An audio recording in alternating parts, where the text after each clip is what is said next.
Hi everybody, it's Elsabe again. Sorry you've been waiting for my video. I've done it so many times already. We're battling with the lighting here. I think we'll only be able, after lockdown, be able to get some better equipment to do our videos with. But I thought I'm still going to do this video. I've done a 20-minute video which we had to scrap because of the lighting. You couldn't really see what I'm doing on the Overlocker. So I've put it up again. I'm trying again. I really just want to give you 2 tips on overlocking today. If you know how many videos I've done before, you would it's actually shocking, but we're really battling with the lighting. I keep wanting to say coloring. I don't know what's going on with my mind today. How are you guys coping with lockdown? I've been a bit down lately, so I thought I'd better get myself going again and get sewing. It's just, I don't know, everything, the time has been dragging. We're all waiting to hear what's going to happen with level 4. I'm hoping that we can open up soon. We've got a lot of customers that's WhatsApping us and SMSing us, so I really, let's just hold thumbs tonight. They're going to give us a go ahead that we can all start going back to work already. So far it looks like, I don't know, let's not say anything, let's not jinx it. So let's go. All right, so I'm going to talk to you about overlocking. Overlocker is really, really something that I cannot live without. I work more on my overlocker sometimes than on my sewing machine. I'm going to give you 2 tips today. The first one that I've seen a lot of sewers do wrong is when we sewing in the round, when we're going to be doing our hem. Here I've done one for you already. I see that happening. The ladies seem to go up skew onto the fabric, and when they get to the end they don't know how to end it, and then they just go off skew again, and then wherever they've worked pants or hems in the sleeves, then we're seeing that effect when they've actually done their overlocking, and that is really not such a nice finish for me. So I'm going to show you what I'm going to do.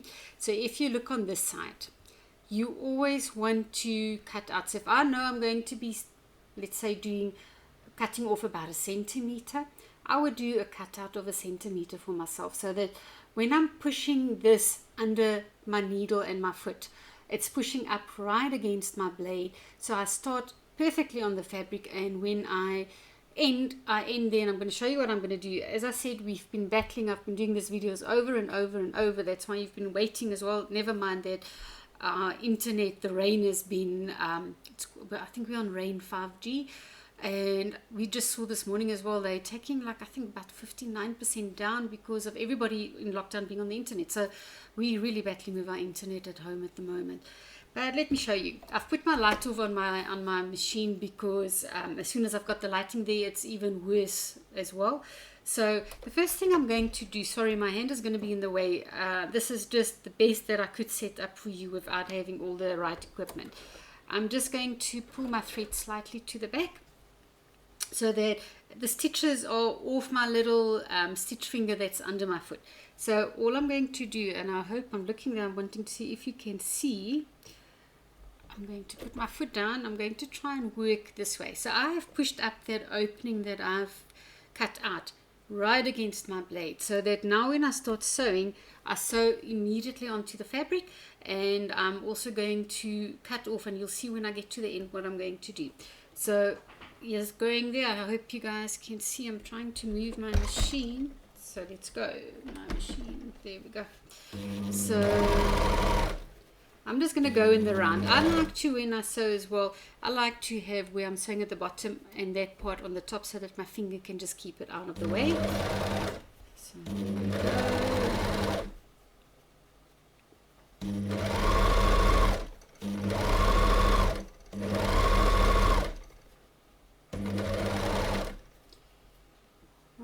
Almost at the end, and if you want to, you can lift that foot and you can just reposition. So when I'm getting to the end, you won't really be able to see it, but I'm lining up exactly where my stitching started. So now all I'm going to do, I'm cutting that part off, and you've got to be careful. I don't want to cut the stitches now, because if I sew next to this, I've got a chance that my blade is going to cut it. Sometimes you can just guide it next to it. If you're scared that the blade is going to cut it, I tend to take my blade out of the way, but I still don't want my fabric to go over that stitch plate. So I keep my finger there just to guide my fabric. I go a couple of stitches over. Now the trick is, how do I go off so that I'm not going to get that point that's going to show? So what I do, I lift my foot up and I'm putting my hand there. I'm trying to look on the screen so you can see. I pull my fabric slightly, almost like a 90-degree angle. I'm putting it to the back. Let's put it down, and there's my fabric there, and I just sew off my fabric. So what you're going to see is, I just want to get rid of my threads over there. So what you're going to see is that I've ended up with a straight line. If you compare it to that side, how the corner went. So that is the one thing that I do, is my finishing. I never ever go off skew. I always turn my fabric, as I'm sewing, I would turn my fabric 90 degrees and then I go off it. So that was the one tip. My other tip is on if I'm working with my knits. A lot of people ask me, how do I always finish my tops? Because I don't always like putting the band on. So what I tend to do is give it this finish. I just want to fold over where I'm going to sew down, especially if I'm doing my vest tops.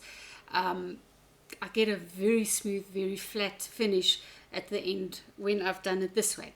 So all I do to show you my technique there, I've just imagined that I've cut out another neckline. Take some of your scraps, and I just cut a piece of my scrap like that, and I sew it onto the inside. Put it onto the wrong side. And as I'm going to be sewing, I just want to lift it up so you can see. As I'm sewing this strip, I just pull a little bit as I'm sewing it. Don't pull too much, because then the bottom fabric, which I don't want to stretch, is going to be making puckers for myself. So please be sure it's just a slight pull, and all that does, it just keeps my neckline in for me, so that when I've sewn it, I get this perfect. And you can actually see all my necklines always look like this. I've never got any puckers, I've never got it flapping open, anything like that. So this is one of my tips that I've got for you, that you've got to try. Go try it, tell me what you think. I've done it so many times. Oops, let's just put our blade back. I've done it so many times that I've shown it to customers when they come to classes, and once they've done it, they always do it. Annie, everybody that knows Annie, that's been to the shop, you all know Annie. She can be so funny sometimes. In any case, when I showed it to her, she was like, no, I'm never going to do this. It's too much work to cut the extra strip. And I'm telling you, she only does her necklines like that at the moment, because there isn't a better way to do it. It just works. So let's go. I'm going to sew this, and I'm just going to line it up. And as I'm sewing, don't start pulling that top part until my fabric is under the needle, so that it's gripping the two layers together. And then I can now go and I pull this. I'm just going to do, like I said, a slight pull. Don't go excessive. I like to hold my fabric like that, and I just take this finger and I just push it down a bit, and that is enough stretch. There's no ratio. I'm not going to tell you stretch it 10% or stretch it 20% or anything like that. There's no ratio. You eventually, your finger gets the feel of it. I sew a lot with my hands. I feel my fabric as I'm going. So let's just get this part in, and you'll see the bottom part I'm just guiding. I'm not pulling it all on the bottom part. So there we go. I'm talking so much to you that I'm actually not watching and sewing straight on this side. But you know what, guys? I'm trying to show you this technique. I don't think, if I don't show this video to you, I think you're not going to get a video on tips. Believe me, because I've done it so many times. Alright, I did cut a thin strip, but wherever you've got extra coming out, I just want to show you, can you see? You've got that extra. You're going to go in with your scissors, and you're going to cut it right next. I'm looking here. I'm cutting it right next to that stitching. You don't want to cut your stitching, but you want to trim it. Can you see there? There's, I'm trying to see. There is, I just remove all that fabric. And if you look at my fabric, it's not packed, it's not stretched out. That little band that I've cut for myself, that little strip, just keeps that neckline in. And now I go and I press it down. And I go all the way like I've done with this one. I've already done my sample, and I press it down. Now you can decide. You can either, if you've got a cover stitch machine, you're welcome to go cover stitch it. I usually just do a single row of stitching, And what I do is I just go to a longer stitch. If I work on my knits, I always go to a slightly longer stitch. When I'm hemming, I go to about I'd say about a 3.5. If it's a thicker knit, to about a 4. As soon as that stitch is too small, I just find that it's pulling tight and I can snap my needle thread. So I prefer to have the longer stitch when hemming, so that I've still got that movement. I don't want the neckline to be stretching so much because it's got to sit flat, but I don't want it to be flopping down either. So that's what I'm going to do. I'll go to my one stitch, and when I'm putting it on, it still gives me that, can you see, it still gives you that bit of a stretch. I didn't go and stitch this down now, but there's my perfect neckline that I do with my overlocker. So I thought you might be interested to go and try these techniques. Again, as I said, we really don't have all the lighting here. We are going to make plans as soon as lockdown is over, so that I can get clearer videos for yourself, maybe get another camera so we can really zoom in on the work area. But for now, I'm really trying to just give you the information. You are welcome to comment, to ask me questions. This is just 2 techniques that I really felt people should try. As I said, especially the hemming one, that's sewing in the round. Every time I see someone that's going off the corner, I just think, you know what, do this technique. It's going to work so much better.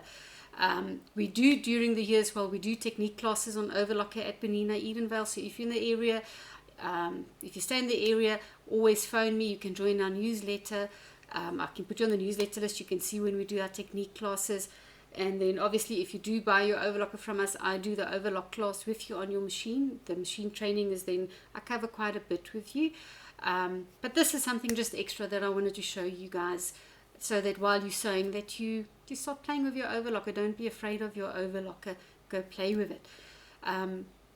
Guys, what else can I tell you? We are hoping that next week I can open the shop so that we can start working. And that if you're in the area, you're going to pop in and come and say hi to us. Let's see what happens. But for now, I'm just going to say enjoy the rest of your day, enjoy your sewing, and we'll see you again soon. Bye-bye.